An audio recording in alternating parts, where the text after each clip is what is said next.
السلام علیکم دوستو، کیسے ہیں آپ سب؟ میں زبینہ فیاض ایک بار پھر آپ کے ساتھ میں شروع کر رہی ہوں یہ عشق پارٹ 24۔ وہ تنہا تھی اور اندر آہل زندگی اور موت سے لڑ رہا تھا۔ ڈاکٹر میرے ہسبینڈ دانی ڈاکٹر کو باہر نکلتے دیکھ کر ان کی جانب بڑھی۔ دیکھیے، آپ کے ہسبینڈ کی کنڈیشن کافی کریٹیکل ہے کیونکہ انہیں پہلے بھی گولی لگ چکی ہے اور آج ان کا خون کافی زیادہ بہہ چکا ہے۔ اگر جلد از جلد خون کا انتظام نہ کیا جائے تو ہم انہیں بچا نہیں سکیں گے۔ دانی آنسو بہاتی نفی میں سر ہلا رہی تھی۔ ان کا بلڈ گروپ کیا ہے؟ آپ میرا چیک کریں۔ ڈاکٹر اس کمزور سی لڑکی کو دیکھنے لگا۔ ان کا او نیگیٹو ہے جس کا ملنا بہت مشکل ہے۔ ہم کوشش کر رہے ہیں کہ جلد از جلد مل جائے، لیکن زندگی اور موت اللہ کے ہاتھ میں ہے، آپ دعا کریں۔ وہ کہہ کر چلے گئے۔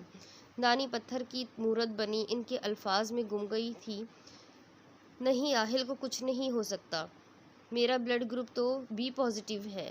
مگر گرم مادہ دانی کے چہرے کو تر کر رہا تھا۔ دانی کے ہاتھ پاؤں ٹھنڈے پڑ رہے تھے، پیشانی پر پسینے کی بوندیں نمودار ہوئی۔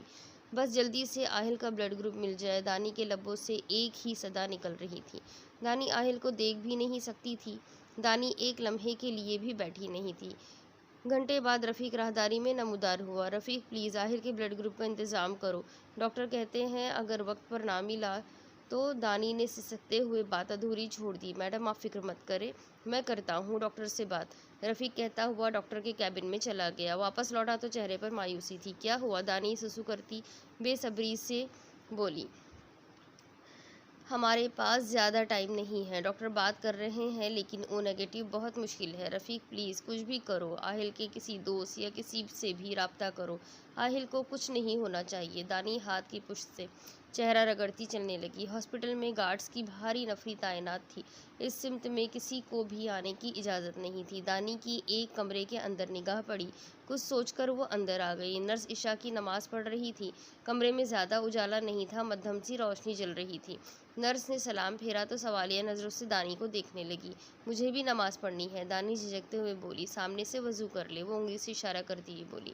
دانی وضو کرنے چلی گئی۔ میرا دوپٹہ چھوٹا ہے، کیا آپ لے لیں؟ دانی کی بات مکمل ہونے سے قبل وہ بول پڑی۔ دانی نے اس کا دوپٹہ لیا اور چہرے کے گرد لپیٹ لیا۔ دانی کو یاد تھا آخری بار نماز رمضان میں پڑھی تھی۔ انسان کتنا خود غرض ہے نا، جب چیزوں پر اپنا بس نہیں رہتا تو اللہ کی جانب رجوع کرتا ہے، اور دیکھے اللہ اتنا رحیم ہے کہ اپنے بندے کو خالی ہاتھ نہیں موڑتا۔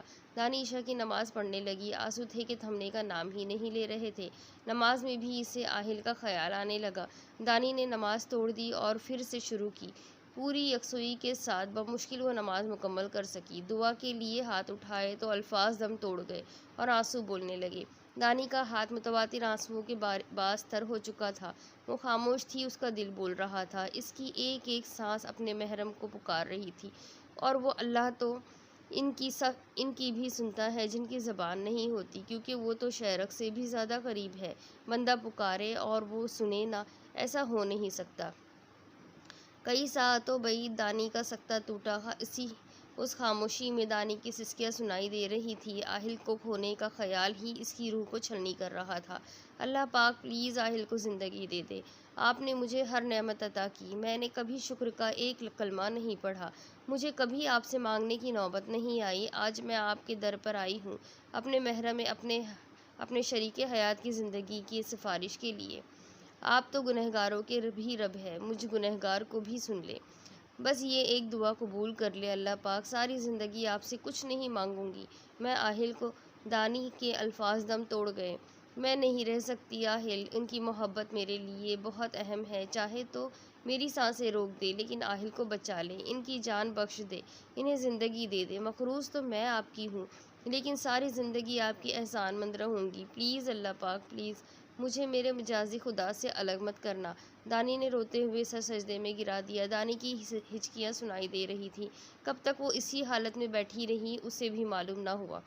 آہل کا خیال سر اٹھانے لگا تو منہ پر ہاتھ پھیرتی باہر نکل آئی۔ رفیق بیٹھا ہوا تھا، دانی کا چہرہ بھی تر تھا۔ رفیق، آہل دانی رک رک کر بول رہی تھی، خون کا انتظام ہو گیا ہے۔ سچ میں؟ دانی بے یقینی کی کیفیت میں تھی۔ کچھ دعائیں ایسے بھی قبول ہوتی ہے، اس نے سوچا نہیں تھا۔ جی ڈاکٹر کے کسی دوست نے دیا ہے، بس آپریشن مکمل ہو جائے پھر آپ سر سے مل سکیں گی۔ یا اللہ تیرا بہت بہت شکریہ، تو نے میری دعا سن لی۔ دانی آنکھیں بند کیے دونوں ہاتھ چہرے پر رکھے دل ہی دل میں بول رہی تھی۔ یہ رات دانی کے لیے نہایت کٹھن تھی، پوری رات وہ جاگتی رہی۔ وقت شاید رک گیا تھا یا دانی کو ایسا معلوم ہو رہا تھا، ایک ایک لمحہ ایک سال کی مانند گزر رہا تھا۔ صبح صادق کے وقت آہل کی طبیعت سنبھلی، البتہ آپریشن رات ہی میں کامیاب ہو چکا تھا، لیکن پیچیدگی کے باعث کسی کو ملنے کی اجازت نہیں تھی۔ دانی فجر کی نماز پڑھ کر کمرے میں آئی، دوپٹہ اسی طرح چہرے کے گرد تھا۔ آہل جاگ رہا تھا لیکن آنکھیں بند کر رکھی تھی۔ آہٹ پر اس کی پلکوں میں جنبش آئی، دانی کی خوشبو کو پہچان گیا۔ دانی خود پر قفلیں لگاتی آگے آئی، کہہ کہ روئے گی نہیں۔ بیٹھتی ہوئی آہل کا ہاتھ جس پر ڈرپ لگی ہوئی تھی اپنے ہاتھ میں لیا۔ آہل، دانی نے دھیرے سے پکارا۔ آہل آنکھیں کھول کر چہرہ موڑے دانی کو دیکھنے لگا۔ آہل تم ٹھیک ہو نا؟ دانی بے چینی سے بولی۔ جنگلی بلی، میں ٹھیک ہوں۔ آہل دھیرے سے مسکرایا۔ تم نے مجھے ڈرا دیا تھا، پتہ ہے جان نکل گئی تھی میری۔ دانی اس کا چہرہ دونوں ہاتھوں میں تھامتی ہوئی بولی۔ آہل خاموش اس کے چہرے کو دیکھ رہا تھا۔ سفید دوپٹے میں لپٹا دانی کا روشن چہرہ۔ کیوں آئے تم میرے سامنے؟ دانی کے چہرے پر خفگی در آئی۔ آہل کونیا بیڈ پر رکھے ٹیک لگا کر بیٹھ گیا۔ اپنے دائیں جانب بیڈ پر ہاتھ رکھتا دانی کو اشارہ کیا۔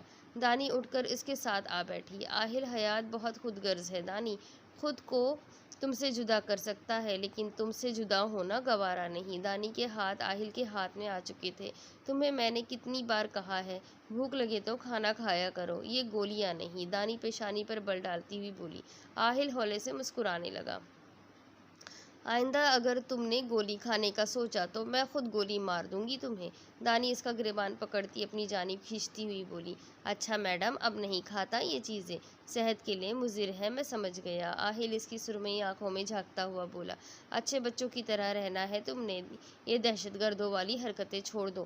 اور کوئی حکم؟ رات کو گھر بھی جلدی آنا ہے۔ دانی معصومیت سے بولی۔ یہ بھی ہو گیا، اور ہمیشہ میرے ساتھ رہنا ہے، دانی کہتے ہوئے اس کے سینے سے لگ گئی۔ دانی آہل کے سینے کی دائیں جانب تھی۔ آہل کے چہرے پر دلکش مسکراہٹ نے احاطہ کر لیا۔ آہل نے بازو دانی کے گرد حمائل کر دیا۔ ایسا ہی ہوگا، آہل نے کہتے ہوئے دانی کے سر پر بوسہ دیا۔ دانی کو زندگی کا احساس ہو رہا تھا، سانس جو منجمد ہو رہی تھی پھر سے چلنا شروع ہو گئی تھی۔ اب جلدی سے ٹھیک ہو جاؤ، دانی اس سے الگ ہوتی ہوئی بولی۔ گیم ہے کیا جو جلدی سے پوری کر لوں؟ آہل گھور کر بولا۔ میں نا تمہارا بہت سارا خیال رکھوں گا، پھر دیکھنا تم جلدی سے ٹھیک ہو جاؤ گے۔ گڈ، آہل ڈمپل کی دید کرواتا ہوا بولا۔ دانی حسرت سے اس کے ڈمپل کو پھر سے دیکھنے لگی۔ دوسری طرف زبیر رندھاوا اور ڈاکٹر قصیہ پر فیس بک، ٹویٹر، یوٹیوب غرض پورے سوشل میڈیا پر لعنت طعنیں ہو رہی تھی۔ لوگ انہیں گالیاں، بد دعائیں، نہ جانے کیا کیا بول رہے تھے، اور دونوں جیل کی سلاخوں کے پیچھے تھے۔ آہل نے زبیر پر اپنے ڈیڈ کے قتل کا کیس بھی دائر کر دیا اور عدالت سے اپیل کی کہ وہ زبیر کو عمر قید یا پھانسی کی سزا نہ دے۔ آہل زبیر کو گلیوں میں رسوا ہوتا دیکھنا چاہتا تھا۔ کیس چل رہا تھا۔ آہل 3 دن بعد ہاسپٹل سے ڈسچارج ہو کر گھر آ گیا تھا۔ کیس کا سارا کام رفیق دیکھ رہا تھا اور آہل کو آگاہ کرتا جا رہا تھا۔ پہلی پیشی کے بعد زبیر کو عدالت سے باہر پولیس وین کی جانب لے جایا جا رہا تھا جب اس کے منہ پر جوتا آ لگا۔ صرف زبیر ہی نہیں، ڈاکٹر قصیہ کے منہ پر بھی جوتا لگا۔ میڈیا نے یہ منظر نظر بند کر لیا۔ عوام خاصی مشتعل تھی۔ آہل کے اعصاب خاصے مضبوط تھے، وہ صحت یاب ہو رہا تھا۔ آہل کا ہر کام دانی کے ہاتھ سے ہو کر گزرتا۔ دانی دن بھر اس کے گرد رہتی۔ دانی نے نماز پڑھنا شروع کر دیا تھا۔ آہل اس خوشگوار تبدیلی کے رونما ہونے پر جہاں حیران تھا وہاں بہت زیادہ خوش بھی تھا۔ آہل ایک بات سمجھ نہیں آئی۔ دانی الجھ کر اسے دیکھنے لگی۔ کیا؟ آہل آئیبرو اچکا کر بولا۔ تم پولیس کو اپنے ساتھ کیوں نہیں لائے؟ گارڈز بھی کم نہیں تھے تعداد میں، لیکن پھر بھی پولیس کو کیوں نہیں